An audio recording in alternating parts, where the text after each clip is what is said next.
살롬, 하나님의 사랑 안에서 평안하신가요? 오늘 우리는 잠시 세상의 소음에서 벗어나 우리 영혼을 위한 귀한 양식을 나누는 시간을 갖고자 합니다. 이 말씀을 듣기 전에 잠시 시간을 내어 구독과 좋아요를 눌러주시면 더 많은 분들에게 하나님의 은혜로운 메시지가 전파되는 귀한 사역에 동참하시게 됩니다. 여러분의 작은 손길 위에 하나님의 축복이 함께하기를 기도합니다.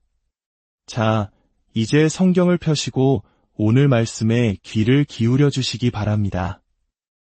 오늘의 주제는 바로 어떤 일이 일어나든 행복해지는 법입니다.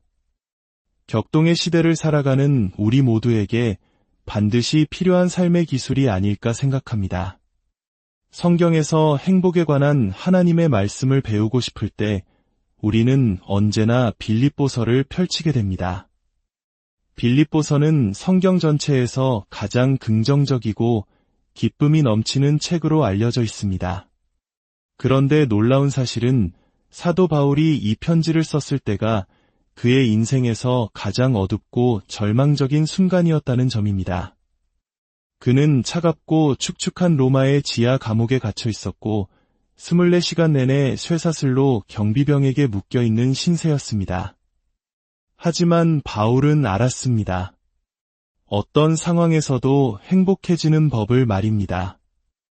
그 비결의 핵심을 담은 구절 중 하나가 바로 빌립보서 1장 27절입니다. 오직 너희는 그리스도의 복음에 합당하게 생활하라. 이 말씀은 어떤 일이 일어나든이라는 전제를 깔고 있습니다. 좋은 일이든 나쁜 일이든 그 어떤 상황이 펼쳐지든 그리스도의 자녀답게 살아가라는 것입니다. 혹시 스스로를 위해 자기 연민 파티를 열어본 적 있으신가요? 자기 연민에 빠지는 것은 생각보다 쉽습니다. 내 인생의 모든 부정적인 것들을 목록으로 만들고 그것들을 계속해서 되뇌며 스스로를 불쌍하게 여기기만 하면 됩니다. 저 역시 얼마 전 그런 시간을 보냈습니다. 몇 주 동안 저를 괴롭히던 만성적인 통증은 제 모든 에너지를 앗아갔습니다. 몸이 아프니 마감일이 정해진 일들은 계속 쌓여만 갔고 그로 인한 압박감은 숨을 조여왔습니다. 그런 와중에도 저의 도움을 필요로 하는 사람들이 있었고 또 어떤 이들은 저에게 화를 내기도 했습니다. 마지막으로 세상의 온갖 문제들이 뉴스통에 끊임없이 들려왔습니다. 고통, 압박감, 사람들과의 관계, 그리고 수많은 문제들.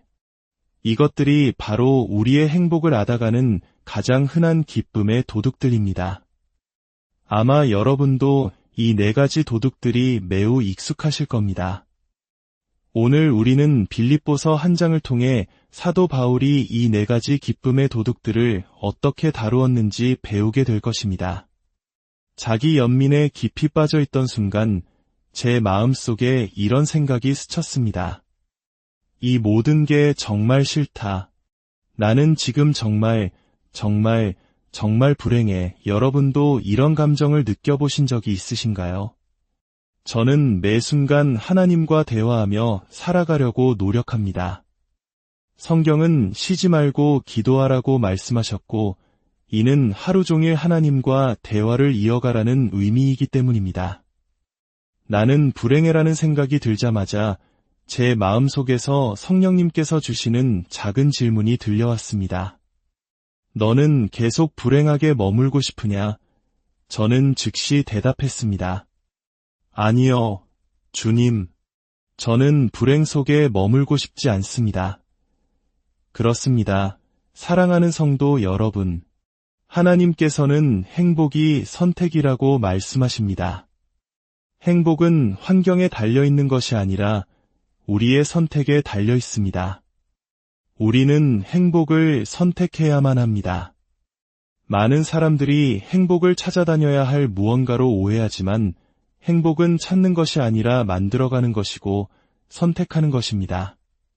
진실은 이렇습니다.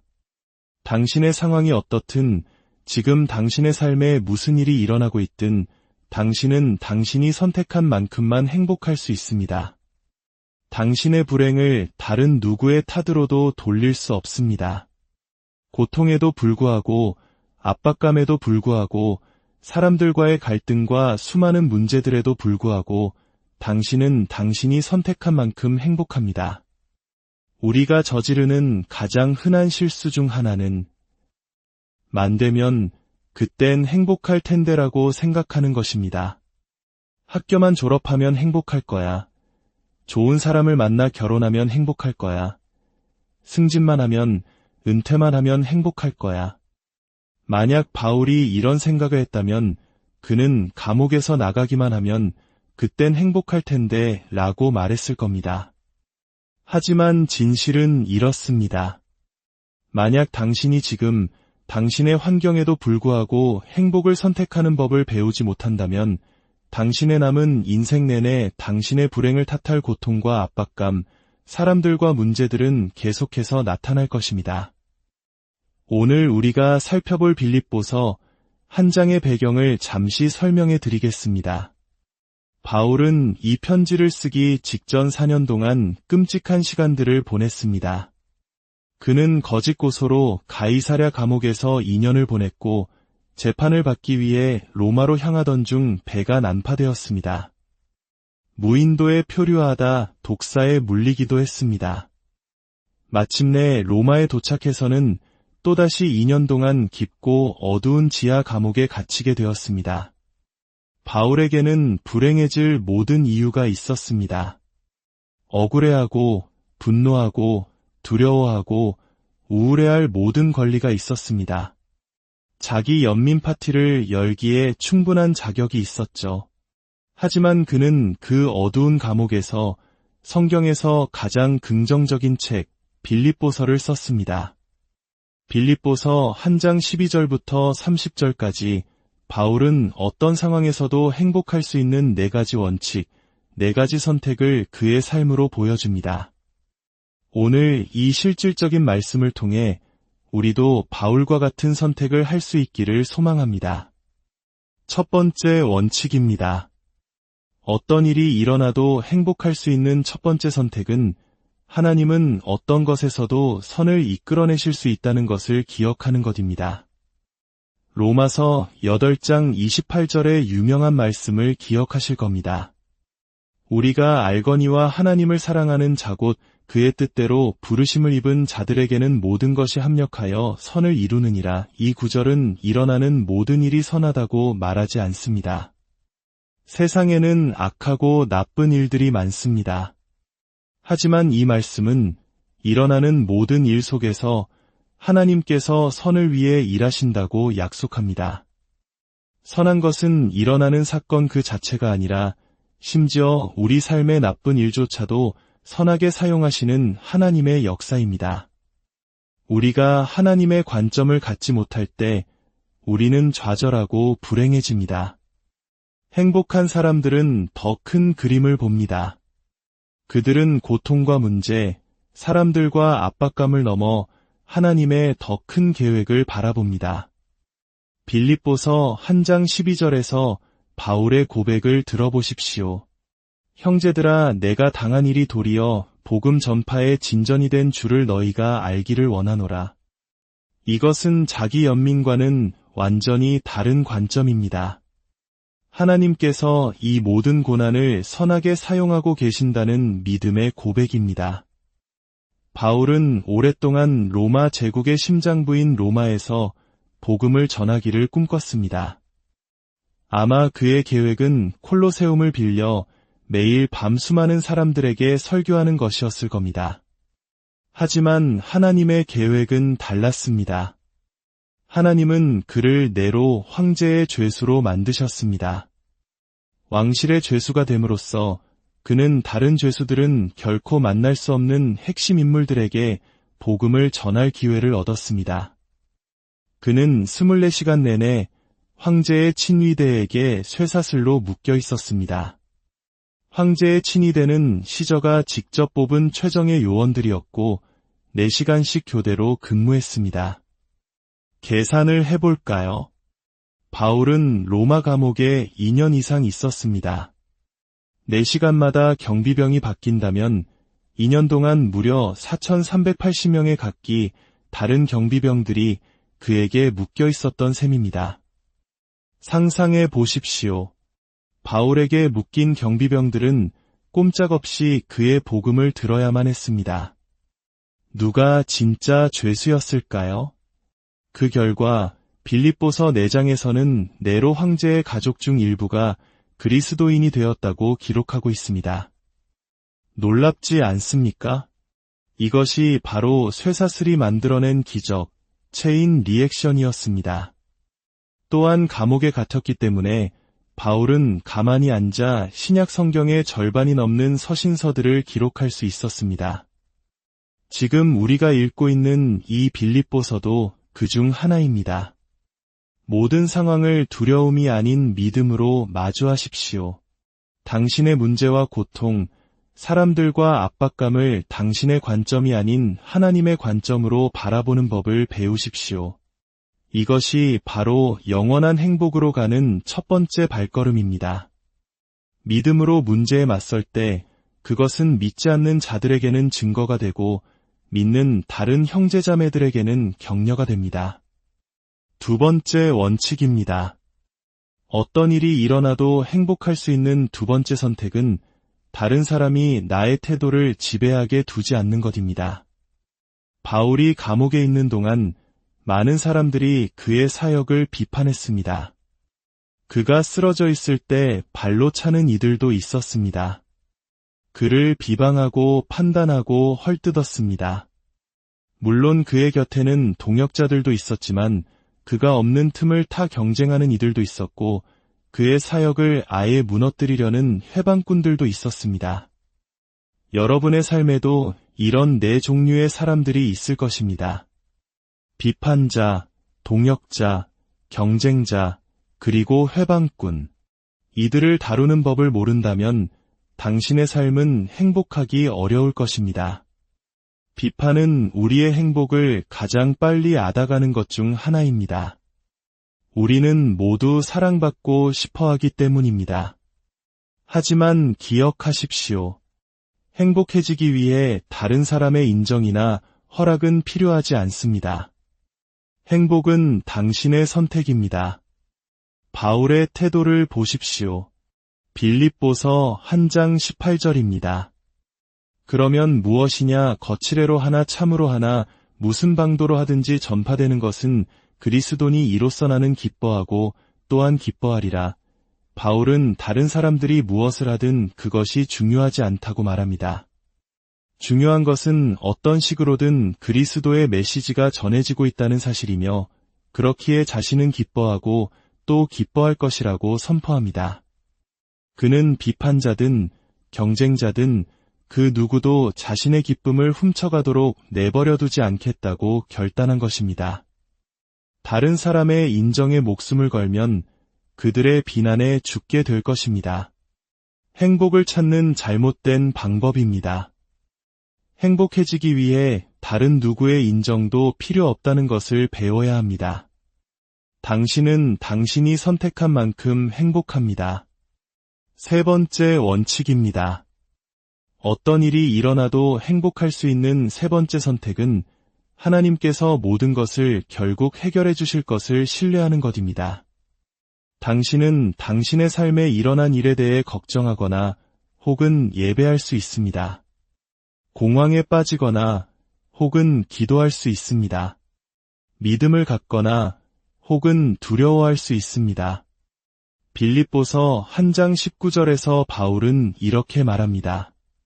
나는 계속해서 기뻐할 것입니다. 여기서 기뻐할 것이다라는 말은 의지적인 선택입니다. 그는 왜 기뻐할 수 있었을까요? 이는 너희의 간구와 예수 그리스도의 성령의 도우심으로 이것이 나를 구원에 이르게 할 줄 아는 까닭이라. 그는 감옥에서 이 글을 쓰고 있습니다. 그에게는 아무런 물리적 증거가 없었습니다. 이것은 두려움이 아닌 온전한 믿음의 선포였습니다. 바울은 하나님의 관점을 알고 있었고 사람들의 기도가 함께했으며 성령님께서 돕고 계셨고 마침내 하나님께서 모든 것을 선하게 이루실 것이라는 믿음이 있었습니다. 그렇기에 그는 행복을 선택할 수 있었습니다. 이야기의 끝이 보이지 않을 때 하나님을 신뢰하는 것은 우리에게 희망과 용기, 그리고 행복을 줍니다. 히브리서 10장 35절은 이렇게 말합니다. 그러므로 너희 담대함을 버리지 말라. 이것이 큰 상을 얻게 하느니라. 이 담대함을 저는 기쁨의 신뢰라고 부르고 싶습니다. 행복과 신뢰는 함께 갑니다. 하나님을 신뢰하지 않으면 당신은 두려움과 불행 속에서 살게 될 것입니다. 마지막 4번째 원칙입니다. 어떤 일이 일어나도 행복할 수 있는 4번째 선택은 문제가 아닌 나의 목적에 집중하는 것입니다. 다시 한번 바울의 상황을 떠올려 보십시오. 그는 늙고 병들었으며 몸은 고통스러웠습니다. 어둡고 우울한 로마 감옥에 갇혀 죽음을 기다리고 있었습니다. 사람들은 그의 자유와 친구, 심지어 사생활까지 모든 것을 빼앗아갔습니다. 하지만 그들이 결코 빼앗을 수 없었던 것이 하나 있었습니다. 바로 그의 삶을 향한 하나님의 목적이었습니다. 그렇기에 바울은 이렇게 고백할 수 있었습니다.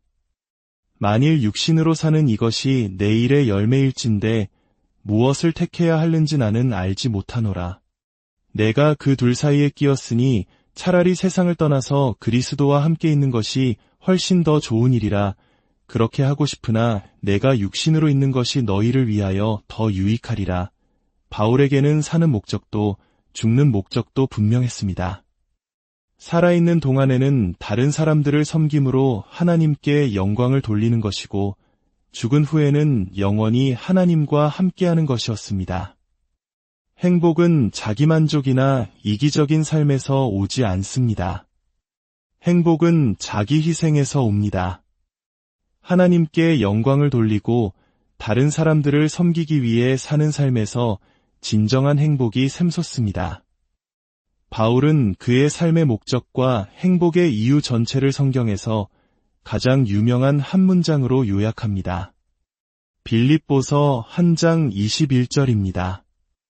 이는 내게 사는 것이 그리스도니 죽는 것도 유익함이라. 이제 마지막으로 여러분 자신에게 질문을 던져보시길 바랍니다. 내게 사는 것은입니다. 이 빈칸에 당신은 무엇을 채우시겠습니까? 내게 사는 것은 돈입니다. 내게 사는 것은 나의 취미입니다.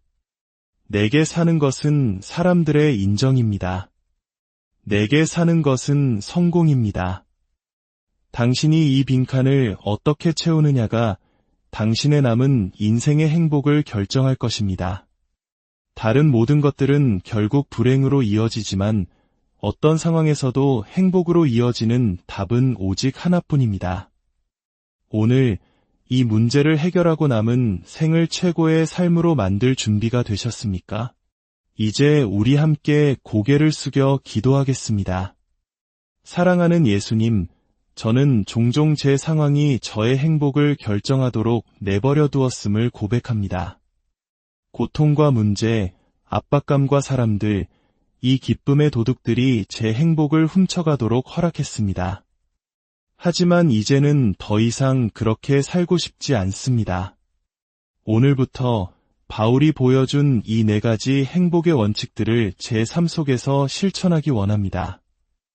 어떤 나쁜 일 속에서도 주님께서는 선한 계획을 가지고 계심을 기억하게 하옵소서. 모든 상황을 두려움이 아닌 믿음으로 저의 관점이 아닌 주님의 관점으로 바라볼 수 있는 지혜를 주옵소서.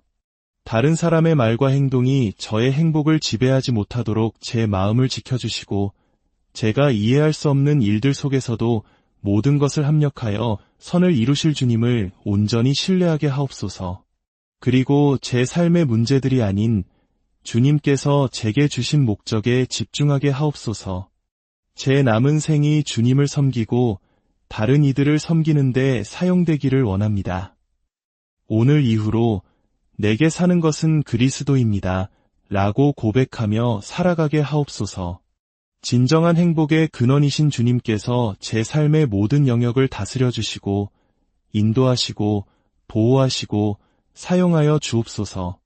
우리 주 예수 그리스도의 이름으로 기도합니다. 아멘. 오늘 이 말씀을 마음에 새긴 모든 분들의 삶 위에 우리 주님의 크신 은혜와 평강인을 함께